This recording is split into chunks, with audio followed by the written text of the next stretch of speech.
Narsist bir insanla münasibətinizi bitirmək istəsəniz asanlıqla getməz. Onlar getmiş kimi görünsələr də qayıtmaq istəyirlər, amma sizi sevmək üçün qayıtmırlar. Sizi yenidən idarə etmək, üzərinizdəki nəzarəti bərpa etmək və öz üstünlüklərini hiss etmək üçün qayıtmaq istəyirlər. Onlar sizi özlərindən asılı bir varlıq kimi görürlər və bu asıllıq qırılanda ego sarsılır, güc azalır və oyun pozulur. Narsist öz varlığını və gücünü başqasının üzərindəki hakimiyyətlə tanıyır. Onlar geri qayıtmaq üçün bəzi strategiyalardan istifadə edirlər. Sevgi bombardımanı bunlardan biridir. Səni unuda bilmirəm, ikimizin də səhvi olub, sən ağlımdan çıxmırsan. Narsist sizin onu unutmadığına əmin olmaq üçün sizə sevgi yağdırar. Amma bu sevgi daxildən yox, məqsəddən doğan bir sevgi simulyasiyasıdır. Bağışla məni, mən dəyişmişəm, sənsiz həyatım boşdur. Siz artıq azadsınız, onlar bunu görürlər və sizin daxili gücünüzü hiss etdikcə sizi zəiflətmək üçün zəif görünməyə başlayırlar. Narsist sözünü dəyişmiş insan kimi təqdim edir,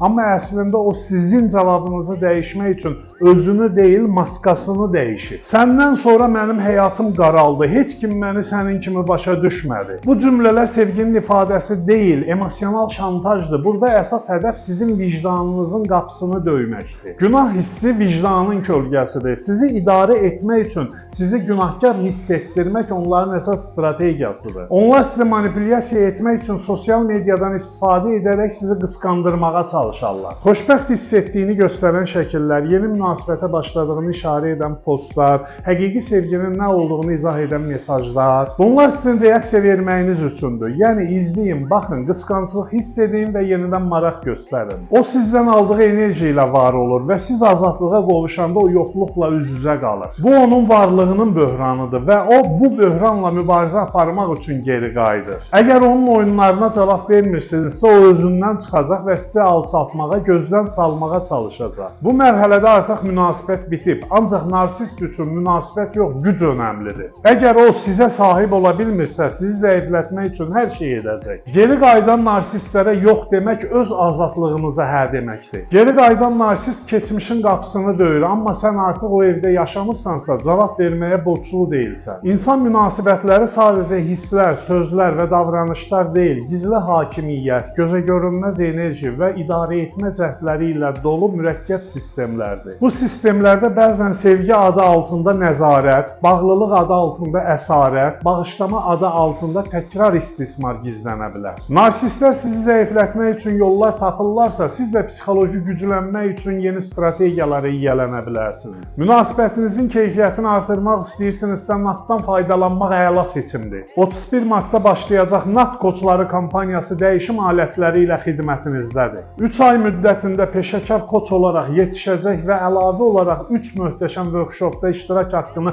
bonus qazanacaqsınız. Pul və şuuraltı, karyerada uğur, effektiv ünsiyyət və manipulyasiya adlı workshoplarda NAT texnikaları ilə şuuraltının dərinliyinə asanlıqla enəcək və gözəl dəyişim yaşayacaqsınız. Unutmayın ki, sənsiz yaşaya bilmirəm deyənlərin çoxu çox vaxt səninlə də yaşamağı bacarmırlar. Bəzi qayıdışlar bağışlanmaq üçün yox, unudulmadığını yoxlamaq üçündür. Fikirləriniz çox maraqlıdır.